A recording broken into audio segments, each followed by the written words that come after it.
Hello students, welcome to my YouTube channel. आप सभी का स्वागत है हमारे यूट्यूब चैनल पर।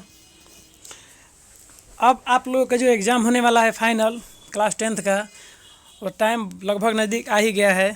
तो इसके नज़रिए से हम लोग 2018 से लेकर अब तक के जितने भी एग्ज़ाम हुए हैं उन सभी का आपको क्वेश्चन आंसर कराया जाएगा इस चैनल के माध्यम से। आप लोग बने रहिएगा इस चैनल पर, तो आप लोगों को सभी साल का क्वेश्चन बैंक कराया जाता रहेगा और सभी आप तैयारी करते रहिएगा उससे, क्योंकि आप लोगों को पता है कि अब समय बहुत कम रह गया है, काफ़ी समय हो गया है, अब कुछ ही दिन अब बचे हुए हैं। तो इतने दिन में आप लोग जितना भी हो सके रिवाइज कर लीजिएगा तो बहुत बढ़िया रहेगा आप लोगों के लिए। तो इसी सिलसिले में हम लोग आज लेकर के आए हुए हैं 2018 के द्वितीय पाली का सोशल साइंस का क्वेश्चन बैंक, ठीक ना, जिसमें ऑब्जेक्टिव है कुल 40 क्वेश्चन है। इसको हम लोग देखेंगे। इसके बाद आप लोग बने रहिएगा तो फिर इस पर 2019 के, 2020 के, 2021 का हर साल का कराया जाता रहेगा, ठीक ना। और आप लोग अगर अच्छा लगेगा वीडियो तो इसको प्लीज़ लाइक कर दीजिएगा, क्योंकि वीडियो बनाने में थोड़ा सा हम लोग कहीं क्वेश्चन लाते हैं, खोज करके उसको करते हैं, डालते हैं आप लोगों के तैयारी के लिए कि आप लोग का तैयारी अच्छा से होता रहे। तो आप लोग के लाइक से, सब्सक्राइब से हम लोग को थोड़ा सपोर्ट मिलता है, ठीक ना। चलिए, तो इसमें से सबसे पहला जो क्वेश्चन है उसको हम लोग देखते हैं, जिसमें सबसे पहला क्वेश्चन है ब्रेस्ट लिटोवस्क की संधि किन देशों के बीच हुई थी। ब्रेस्ट लिटोवस्क की संधि किन देशों के बीच हुई थी। तो यह इंपॉर्टेंट क्वेश्चन है आप लोगों के एग्ज़ाम के लिए। तो ये जो है आपका हुआ था किसके बीच, तो रूस और जर्मनी के बीच, ठीक ना। रूस और जर्मनी के बीच ब्रेस्ट लिटोवस्क की संधि हुई थी। क्वेश्चन नंबर दूसरा है मार्च 1946 में फ्रांस तथा वियतनाम के बीच होने वाला समझौता किस नाम से जाना जाता है। तो फ्रांस और वियतनाम के बीच जो समझौता हुआ था उस समझौता का नाम था हनोई समझौता, ठीक ना। उसका नाम क्या था, हनोई समझौता, जो कि आपको क्वेश्चन नंबर में ऑप्शन में नहीं दिया हुआ है। ऑप्शन में है तिनसिन, कैंटन, हो ची मी। तो इसका राइट आंसर हो जाएगा ऑप्शन नंबर डी, इनमें से कोई नहीं, क्योंकि उसका नाम था हनोई समझौता। क्वेश्चन नंबर तीसरा है पूर्ण स्वराज की मांग का प्रस्ताव कांग्रेस के किस अधिवेशन में पारित हुआ था। तो पूर्ण स्वराज की जो मांग हुई थी वो कांग्रेस के 1929 लाहौर अधिवेशन में उसकी मांग हुई थी, ठीक ना, लाहौर अधिवेशन में। चलिए, क्वेश्चन नंबर 4 है वल्लभ भाई पटेल को सरदार की उपाधि किस किसान आंदोलन के दौरान दी गई थी। तो वल्लभ भाई पटेल को सरदार के नाम से भी जाना जाता है। यह उपाधि उनको किस आंदोलन में मिली थी। तो एक किसान आंदोलन हुआ था बारदोली सत्याग्रह, जिसके नाम से जानते हैं हम लोग, ऑप्शन नंबर ए, ठीक ना, बारदोली सत्याग्रह। बारदोली सत्याग्रह में ही एक किसान आंदोलन है और इसी आंदोलन में वल्लभ भाई पटेल को सरदार की उपाधि मिली थी। अगला क्वेश्चन है कि भारत के लिए पहला फैक्ट्री एक्ट कब पारित हुआ था। तो बहुत ही इंपॉर्टेंट क्वेश्चन है ये आपके एग्जाम के नज़रिए से। पहला फैक्ट्री एक्ट जो पारित हुआ था यह पारित हुआ था आपका 1881 में, ठीक। क्वेश्चन नंबर 6 है पूंजीपति वर्ग के द्वारा किस वर्ग का शोषण हुआ। पूंजीपति वर्ग जो थे, जमींदार टाइप के जो थे, उन्होंने किस वर्ग का, किस स्तर के लोगों का शोषण किया। तो ऑप्शन ए में दिया है श्रमिक वर्ग, बी में है मध्यम वर्ग, सी कृषक वर्ग, या डी इनमें से सभी। तो देखिए, उन्होंने अपने से नीचे जितने भी वर्ग थे सभी वर्गों का उन्होंने शोषण किया था। तो श्रमिक वर्ग का भी शोषण हुआ था, मध्यम वर्ग का भी, और कृषक वर्ग का भी, किसान वर्ग का भी। तो इसलिए हमारा आंसर हो जाएगा ऑप्शन नंबर डी, सभी वर्गों का उन्होंने शोषण किया था। अगला क्वेश्चन है कि आधुनिक युग में अर्थव्यवस्था के क्षेत्र में होने वाली सबसे बड़ी क्रांति कौन सी थी। आधुनिक जो युग है आज का, उसमें अर्थव्यवस्था के क्षेत्र में सबसे बड़ी क्रांति कौन सी थी, किस क्रांति के चलते देश इतना ज़्यादा डेवलपमेंट होने लगा। तो वो क्रांति का नाम था औद्योगिक क्रांति, ऑप्शन नंबर बी। औद्योगिक क्रांति के आने से काफ़ी बदलाव हुए देशों में, और इसके बाद ही वैश्वीकरण भी हुआ, ठीक ना, एक देश दूसरे देश से जुड़ गए। तो यह क्रांति जो थी काफ़ी बड़ी क्रांति साबित हुई देश के विकास के लिए।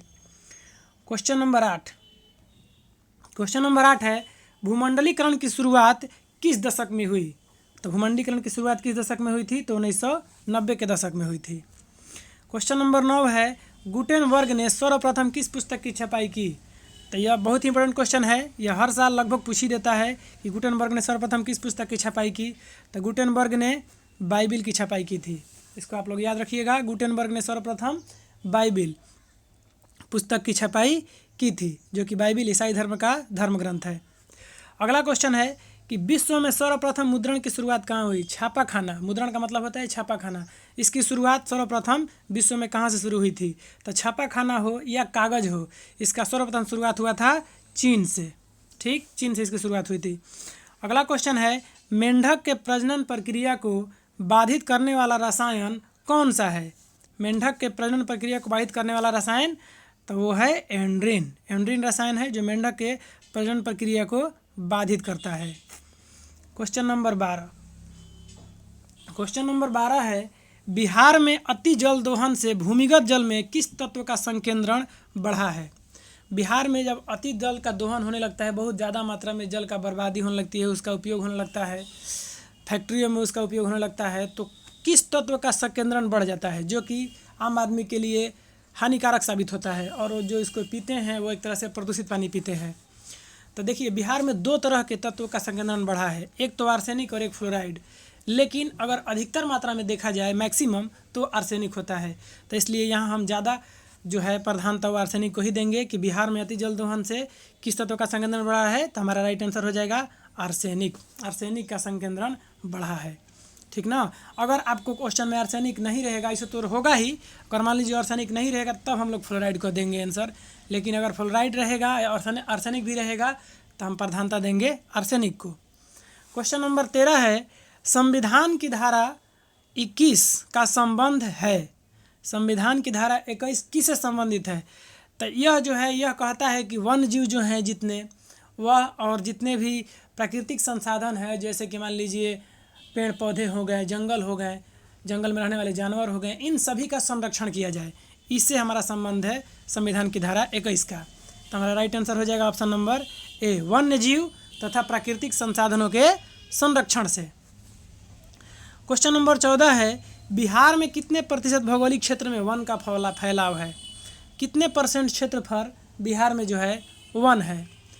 तो ये तो आपको पता होगा कि सबसे अधिक वन का विस्तार किस राज्य में है, उसको भी आप लोग याद रखिएगा। तो सबसे अधिक वन का विस्तार मध्य प्रदेश में पड़ता है।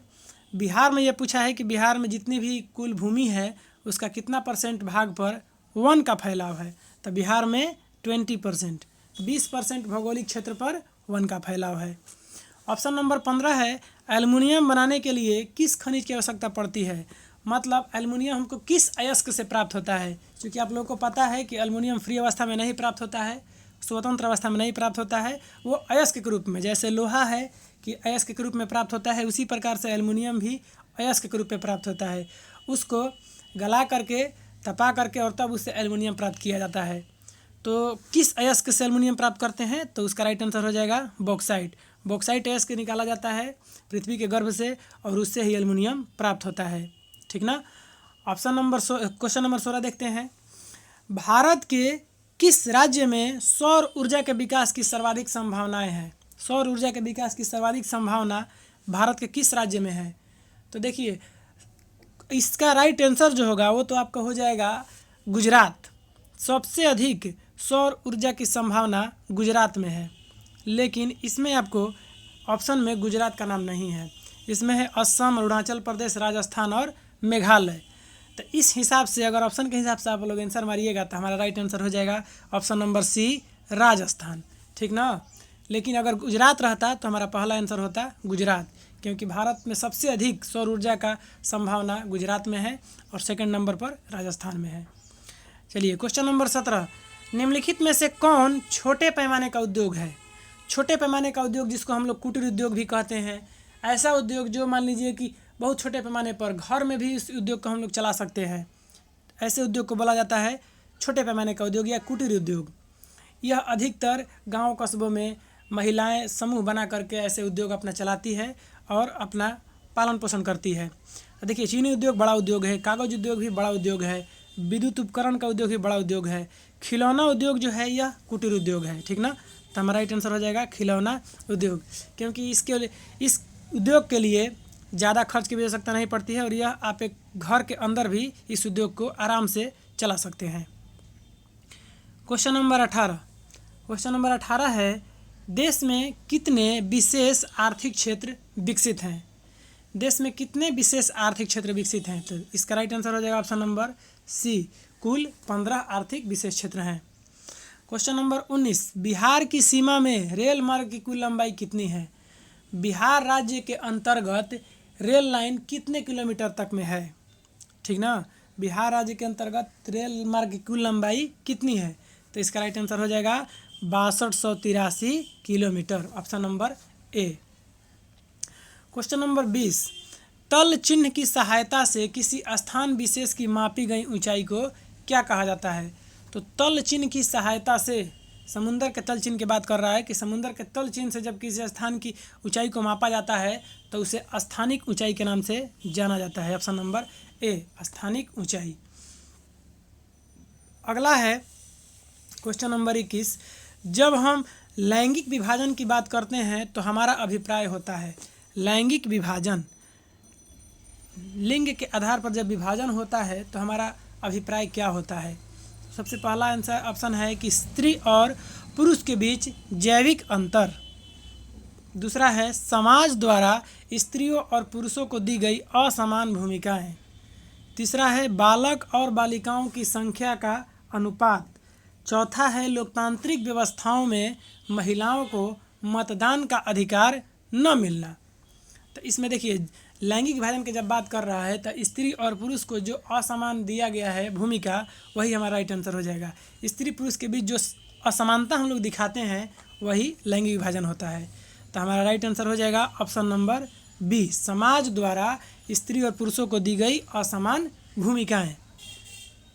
क्वेश्चन नंबर 22, भारतीय संविधान के बारे में इनमें से कौन सा कथन सही है? यह धर्म के आधार पर भेदभाव की मनाही करता है, धर्म के आधार पर भेदभाव की मनाही करता है।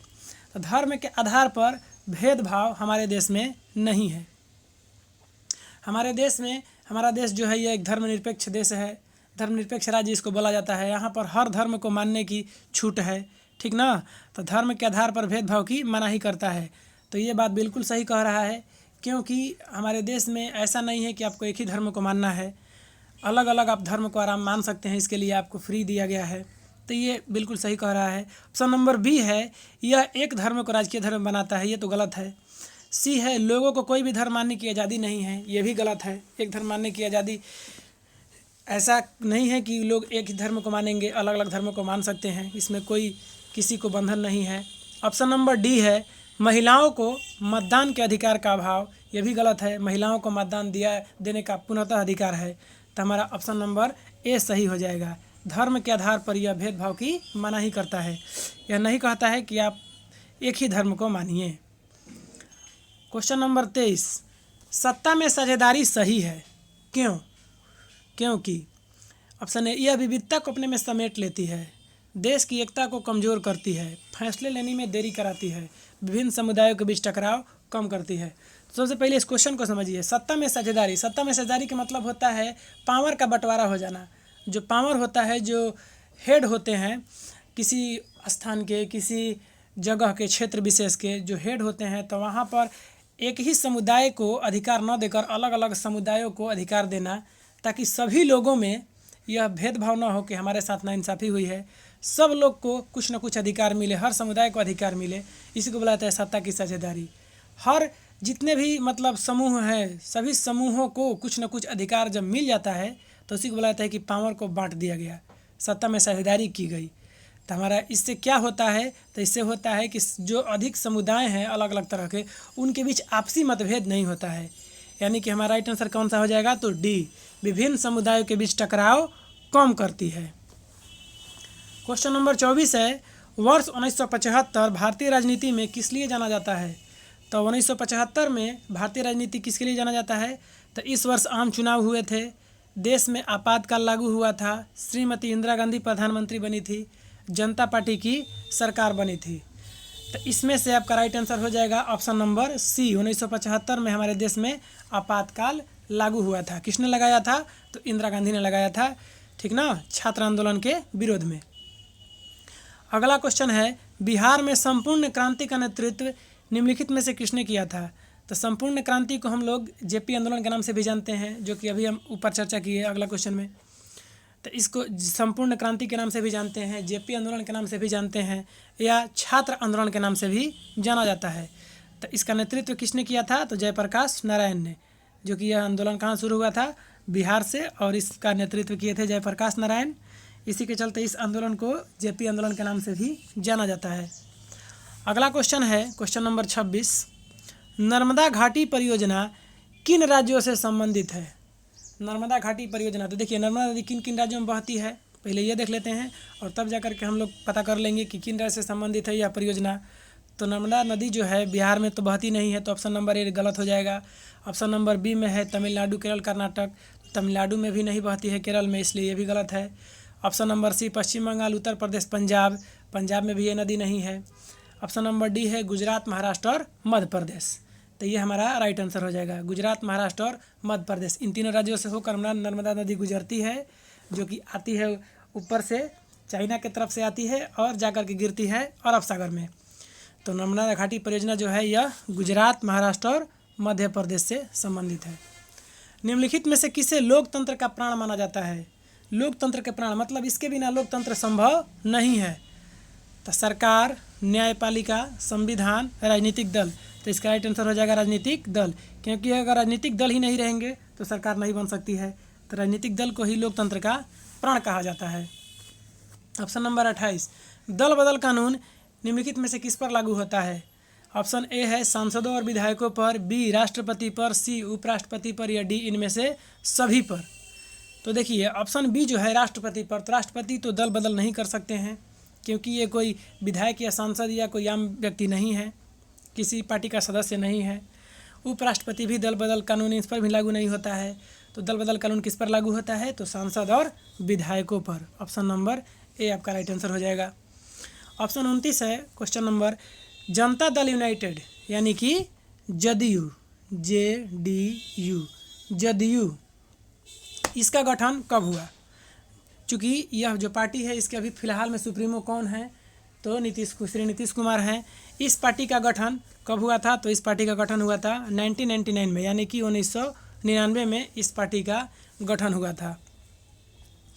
क्वेश्चन नंबर 30 है, निम्न में से कौन अर्थव्यवस्था के क्षेत्र में, अर्थव्यवस्था के प्राथमिक क्षेत्र में सम्मिलित है? प्राथमिक क्षेत्र किसको कहा जाता है? तो देखिए प्राथमिक क्षेत्र कहा जाता है कृषि क्षेत्र को। कृषि क्षेत्र जो है इसी को प्राथमिक क्षेत्र के नाम जाना जाता है। द्वितीयक क्षेत्र बोला जाता है औद्योगिक क्षेत्र को, और तृतीयक क्षेत्र बोला जाता है सेवा क्षेत्र को। तो इससे पूछा है प्राथमिक क्षेत्र आपको पूछा है, तो प्राथमिक क्षेत्र हमारा कौन हो जाएगा? कृषि क्षेत्र हो जाएगा। ऑप्शन क्वेश्चन नंबर 31 है, जिस देश की प्रति व्यक्ति आय अधिक होती है वह देश कहलाता है। तो जिस देश का पर कैपिटा इनकम यानी कि प्रति व्यक्ति आय अधिक होगी वह देश क्या कहलाएगा? तो विकसित कहलाएगा, विकसित देश, ठीक ना। और जिस देश की प्रति व्यक्ति आय कम होगी वह देश अविकसित कहलाएगा। क्वेश्चन नंबर 32 है, पटना के किस जिले की प्रति व्यक्ति आय सर्वाधिक है? तो पटना के किस जिले की प्रति व्यक्ति आय सर्वाधिक है? तो इसका राइट आंसर हो जाएगा option number A Patna. Patna जिले की प्रति व्यक्ति आय जो है बिहार में सबसे अधिक है। क्वेश्चन नंबर 33, भारत का केंद्रीय बैंक कौन है? बहुत ही इंपॉर्टेंट क्वेश्चन, ऐसा क्वेश्चन आप लोगों को पूछता है एग्जाम में। भारत का केंद्रीय बैंक कौन है? तो भारत का केंद्रीय बैंक है RBI यानी कि रिजर्व बैंक ऑफ इंडिया, जिसे बैंकों का बैंक भी कहा जाता है। क्वेश्चन 34 है, व्यावसायिक बैंकों का सर्वप्रथम राष्ट्रीयकरण कब किया गया था? तो सर्वप्रथम 14 बैंकों का राष्ट्रीयकरण हुआ था, और यह कब हुआ था? तो 1969 में हुआ था। Option number C. 35, ऊर्जा के मुख्य स्रोत क्या हैं? ऊर्जा के मेन सोर्स क्या है? कोयला, पेट्रोलियम, विद्युत, या इनमें से सभी। देखिए कोयला से भी ऊर्जा प्राप्त होती है, पेट्रोलियम से भी ऊर्जा प्राप्त होती है, और विद्युत से भी ऊर्जा प्राप्त होती है। ये तीनों ऊर्जा प्राप्त करने के प्रमुख स्रोत हैं, तो इसलिए हमारा राइट आंसर हो जाएगा ऑप्शन नंबर डी, इनमें से सभी। 36, इनमें से कौन सी बहुराष्ट्रीय कंपनी है? इनमें से कौन सी कंपनी बहुराष्ट्रीय है? बहुराष्ट्रीय कंपनी का मतलब होता है ऐसी कंपनी जो किसी एक देश में ना होकर बहुत सारे देशों में जिसका ब्रांच हो, जिसकी शाखाएं हो, उसे बहुराष्ट्रीय कंपनी कहते हैं। तो Ford Motors, Samsung, Coca Cola, ये तीनों के तीनों बहुराष्ट्रीय कंपनी है। तो हमारा राइट आंसर हो जाएगा ऑप्शन नंबर डी, इनमें से सभी।